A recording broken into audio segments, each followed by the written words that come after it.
سب سے پہلے نبی کریم صلی اللہ علیہ وسلم کی ایک حدیث سے بات ہم لوگ شروع کرتے ہیں۔ ایک حدیث ہے صحیح بخاری کے اندر 7460 پر 6 کے اندر یہ روایت ہے۔ حضرت ابو ہریرہ رضی اللہ تعالیٰ عنہ اس حدیث کے راوی ہیں۔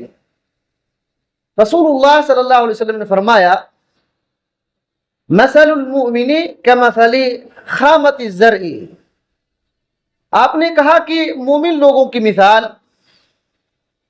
بالکل چھوٹے قولے نازک پودا جو بالکل پہلے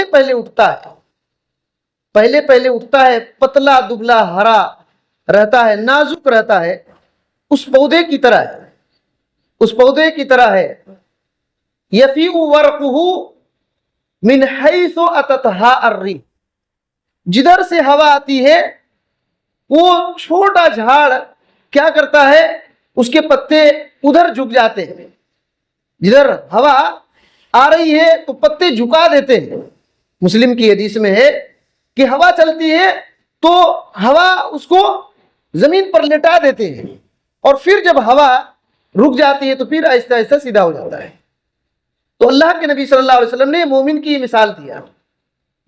مثال دیا اور کہا تکفئھا، کہ ہوا اس طریقے سے اس کو آتے رہتی ہے، وہ اس کے پتے اور وہ جھاڑ چھوٹا سا جھکتے جاتا ہے فَإِذَا سَكَنَتْ اعْتَدَلَ، جب ہوا رک جاتی ہے تو پھر وہ کھڑا ہو جاتا ہے، سیدھا کھڑا ہو جاتا ہے، وہ چھوٹا سا پودا پھر سے سیدھا کھڑا ہو جاتا ہے۔ آپ صلی اللہ علیہ وسلم نے کہا كَذَلِكَ الْمُؤْمِنُ، بالکل اسی طرح اس چھوٹے نازک پودے کی طرح مومن ہوتا ہے، اس نازک پودے کی طرح مومن ہوتا ہے۔ آپ صلی اللہ علیہ وسلم نے کہا یکفئھا البلاء، مصیبتیں بلا ہمیشہ مومن کو آتے رہتی ہیں، مصیبتیں بلا مومن کو آتی رہتی ہیں، لیکن وہ بچ جاتا ہے، مصیبتیں آ کر کے گزر جاتی ہیں، وہ بچ جاتا ہے۔ جس طریقے سے چھوٹا جھاڑ، اب دیکھیے گا آندھی چل رہی ہے لیکن پھر چھوٹا جھاڑ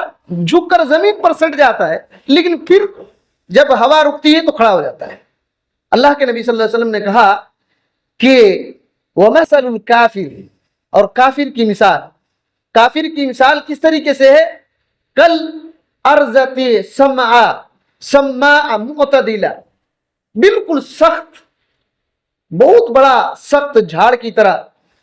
کافر کی مثال سخت جھاڑ کی طرح ہوتا ہے جو سیدھا کھڑا رہتا ہے، ہوا اس کو کچھ نہیں بگاڑتے، لیکن کیا ہوتا ہے حتی یقسمہ اللہ اذا شاء، جب اللہ تعالیٰ چاہتا ہے اس جھاڑ کو اچانک اکھاڑ کر پھینک دیتا ہے۔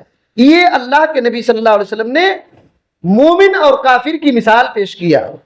صحیح بخاری میں یہ حدیث دو جگہ پر ہے، ایک جگہ 5640 پر 4 کے اندر ہے، اس میں مومن اور فاجر یعنی گناہگار کی مثال ہے، یہی مثال مومن اور گناہگار کی ہے، اور دوسری جگہ جو میں نے ابھی بیان کیا حدیث، اس کے اندر مومن اور کافر کی مثال ہے۔ اس مثال پر غور کیجئے کہ اللہ کے نبی صلی اللہ علیہ وسلم نے کتنی بہترین مثال دیا ہے کہ مومن کی زندگی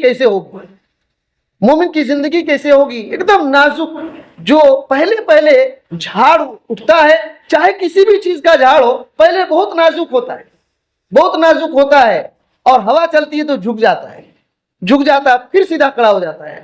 اسی طریقے سے مومن کی زندگی میں بلائیں مصیبتیں آتی رہے گی، لیکن جس طریقے سے چھوٹا جھاڑ بچ گیا ہے اسی طریقے سے مومن بچ کر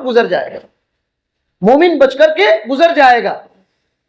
اور کافر کی مثال بہت اونچا تگڑا موٹا سخت جھاڑ کی طرح ہے، جو کھڑا ہے، ہلتا نہیں ہے، ڈلتا نہیں ہے، لیکن اللہ تعالیٰ جب چاہتا ہے اس کو جڑ سے اکھاڑ کر کے پھینک دیتا ہے۔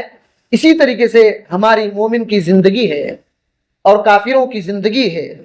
اللہ کے نبی صلی اللہ علیہ وسلم نے ایک حدیث کے اندر کہا، صحیح ابن حبان کی حدیث ہے کہ ان الرجل لیکون عند اللہ المنزلہ، لا یبلغها بعمل، کہ مومن ایک آدمی ہے، اللہ تعالیٰ کے پاس اس کا مقام ہے، ایک مقام اللہ نے فکس کر دیا ہے اس کے لیے، ایک درجہ فکس کر دیا ہے، لیکن یہ آدمی اپنے عمل کے ذریعے سے اس درجے کو نہیں پہنچ سکتا ہے، اس طرح عمل نہیں ہے کہ اس درجے کو پہنچ سکتا ہے، نہیں پہنچ پا رہا ہے، تو کیا ہوتا ہے؟